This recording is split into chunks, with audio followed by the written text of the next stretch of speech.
hope, as we understand it as in our Catholic tradition, is one of the three theological virtues. And what do we mean by that? So we say that we have 7 kind of capital virtues that we look at.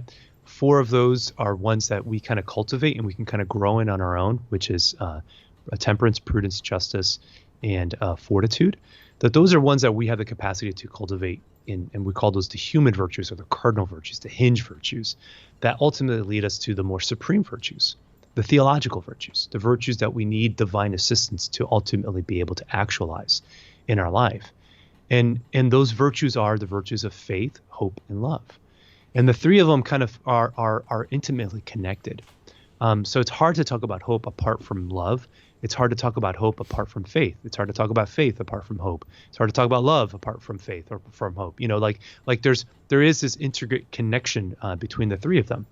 But for the sake of conversation, if we kind of are going to draw some distinctions, what we would say is this: that faith is centered around our knowledge, is centered around our belief system, our worldview. Another way of saying is, what are our organizing principles of the world? How do we think that the world actually works? What do we think is happening? Because there's a lot of chaos, there's a lot of dysfunction, there's a lot of suffering, there's a lot of joy, there's a lot of seeming randomness that happens. How do we make sense of all of that? How does faith help guide us? And so our Catholic faith has particular answers to that. There are other faiths, other traditions, scientism, agnosticism, atheism. Those are faiths. Those are belief systems that you make about how you think the world operates. If you think that the world is just a random set of events that happened, okay, that's what you believe. If you believe that you are fundamentally no different than a rock, you're just conscious matter, okay, you know, like we can argue about why that is or isn't, but whatever those principles are, we obviously as Catholics don't believe that. We believe that God loves us, that God came into the world, that he has an order, he has a structure, that he came to redeem the fallen world, that even in the midst of this, we are still struck in this battle between life and death and sin and goodness and trying to overcome sin so that we can be the best version of ourselves. Anyways, you know, I don't need to preach here. You know, your listeners know, you know, the faith, hopefully. But whatever that is, those are the belief systems that we assent to, right? That's why when we say the creed, what's the creed?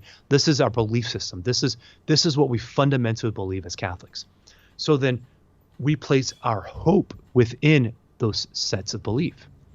We place our ability to desire, our ability, because hope is connected to desire, hope is connected to meaning, hope is connected to agency, in what our desires are and in the beliefs of how these desires are going to be met. How do we genuinely make the world better? How do we believe that things can be better?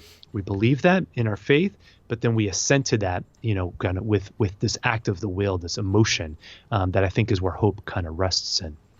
So hope from a psychological perspective is our ability to believe that tomorrow will be better than the present, that the future will be better than the present, and that I have some capacity to make that so.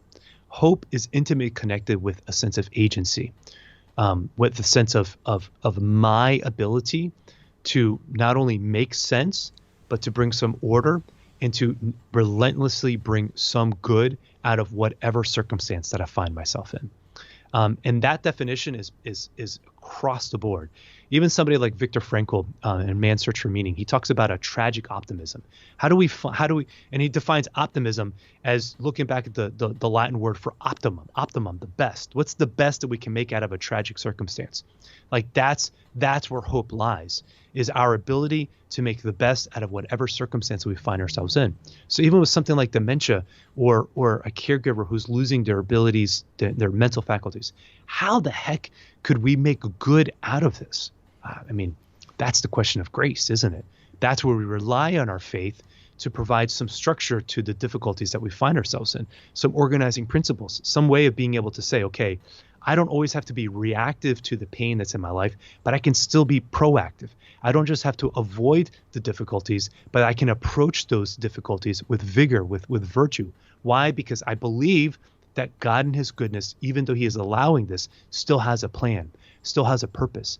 And my job is to go find what that purpose is, to go make something good out of the difficulties that I find myself in. So faith then, again, is the organizing principles. Hope is that fundamental belief that in that fundamental assent towards good, towards desire for good, towards my capacity to make good happen, even in the midst of that. My faith guides me, but ultimately hope is what leads the way. Hope is the thing that we yearn for. Hope is what we want when we believe. Like, we want to believe in God, but we want to believe that God's good. We believe that God, yes, exists, but we want to believe that he cares about me. It's hope that allows me to be able to say, all right, regardless of what's happening, I believe in God's goodness. I believe in his providence. I believe in his will and his plan in my life. And it's my job to cooperate with that grace, to try to sift through whatever difficulties that I find myself in, and to still try to bring about the greatest good possible, even in the midst of all these difficulties.